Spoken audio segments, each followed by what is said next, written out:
28 सप्टेंबरला जळगावच्या चाळीसगाव तालुक्याला या ठिकाणी अवकाळी पावसाचा मोठा तडाखा बसला होता आणि आता 15 दिवस उलटलेले आहे। मात्र आपण बघू शकतो की सध्या आपण वागडू शिवारामध्ये उभे आहोत आणि वागडू शिवारातील ही पपईची बाग आहे। ही पपईची बाग या ठिकाणी पूर्णतः जळून जी आहे खाक झालेली आहे। हातातोंडाशी आलेला जो शेतकऱ्याचा घास होता तो या ठिकाणी निसर्गाने हिरावून नेलेला आहे। अजून सुद्धा शेतकऱ्याच्या शेतामध्ये या ठिकाणी चिखल आणि पाण्याचा आपल्याला बघायला मिळत आहे।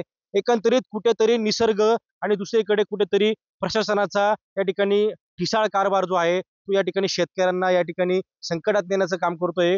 शेतकऱ्यांच्या शेतामध्ये या ठिकाणी आपण बघू शकतो की चिखल साचलेला आहे आणि एकंदरीत पावसाचं पाणी या ठिकाणी निघण्यासाठी वाट नव्हती, त्यामुळे कुठेतरी शेतकऱ्याची बाग जी आहे ती पूर्ण जळालेली आहे। आपल्यासोबत बोलण्यासाठी स्वतः शेतकरी आहे। काका काय सांगाल, एकंदरीत मोठं नुकसान या ठिकाणी झालेलं आहे? माझं नाव गोपाल मोतीराम भुई। माझे इथे 8 एकर क्षेत्र आहे। या क्षेत्रामध्ये पपई, केळी, ऊस असे 3 प्रकारचे पिकं लावलेले आहेत। तरी आता या अतिवृष्टीच्या 27 तारखेच्या पाण्याने निसर्गाने धोका दिला। पुन्हा प्रशासनाने सुद्धा माझ्याशी धोका केला, कारण की वागडू ते चाळीसगाव हा रस्ता केला बांधकाम विभागाने। या रस्त्याला कुठेही पाणी काढण्याचा मार्ग त्यांनी काढला नाही। तरी हे माझ्या शेतामध्ये संपूर्ण 8 एकरमध्ये माझे नुकसान झालेले आहे। पपईचे क्षेत्र माझे 2 एकर संपूर्ण बाधित झालेले आहे। आम्हाला 1 रुपया सुद्धा याच्यापासून उत्पन्न मिळणार नाही। माझे संपूर्ण कुटुंब शेतीवर आधारित आहे।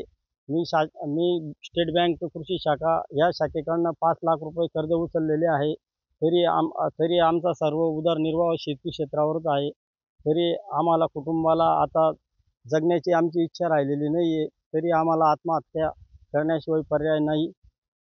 काका एकूण किती खर्च आलेला होता आणि काय उत्पन्न होतं शेतीमध्ये? मला शेतीमध्ये 10 ते 12 लाख रुपये संपूर्ण शेतीला खर्च झालेला आहे। मला 25 ते 30 लाख रुपयाचं शेतीमधलं उत्पन्न निघणार होते। ते आता आम्हाला कुठलंही काही सुचत नाही आहे। शेतात पाणी साचल्यामुळे संपूर्ण शेती बाधित झालेली आहे आणि अजून सुद्धा प्रशासनाने कुठलाही काही हे केलेलं नाही आहे आणि कुठं पाणी काढण्याचा मार्ग मोकळा केलेला नाही आहे। तरी शेतामध्ये अजून गारा आहे, पाणी साचूनच आहे। प्रशासनाचे अधिकारी आले होते का? पंचनामा केला? पंचनामा केला, तलाठी आप्पा आलेले होते, ते पंचनामा करून गेले। प्रशासनाचे फक्त ते वायतुले साहेब आले होते, नुसते पाहून गेले। पाहून गेल्यानंतर काही अजून हे नाही आहे। त्यांच्याशी पत्रव्यवहार केला होता की माझ्या शेतात पाणी साचतं, या ठिकाणी मोरी टाका किंवा पाईप टाका? मी पत्रव्यवहार नाही, तोंडी वेळोवेळी वसंत चव्हाण यांना सांगितले होते, ते कॉन्ट्रॅक्टर आहेत। त्यांना वेळोवेळी सांगितले की इथे पाणी साचेल बुवा, इथे तुम्ही मोरी टाका, आउटलेट टाकल्याशिवाय इथे पर्याय नाही। तरी समोर नाला असताना त्यांनी मोरी टाकली नाही, इथले पाईप त्यांनी उचलून नेले। आपण बघू शकतो की एकीकडे या ठिकाणी निसर्ग, तर दुसरीकडे प्रशासनाच्या हलगर्जीपणामुळे शेतकऱ्याची जी बाग आहे या ठिकाणी पूर्णतः जळालेली आहे आणि 1 रुपयाचंही उत्पन्न त्या ठिकाणून निघणार नाही, अशी प्रतिक्रिया आता शेतकऱ्याने दिलेली आहे आणि कुठेतरी दखल घ्यावी, अन्यथा परिवारासह आत्मदहनाचा इशारा देखील शेतकऱ्यांनी त्या ठिकाणी दिलेला आहे। खेमचंद कुमार, TV9 मराठी, चाळीसगाव, जळगाव।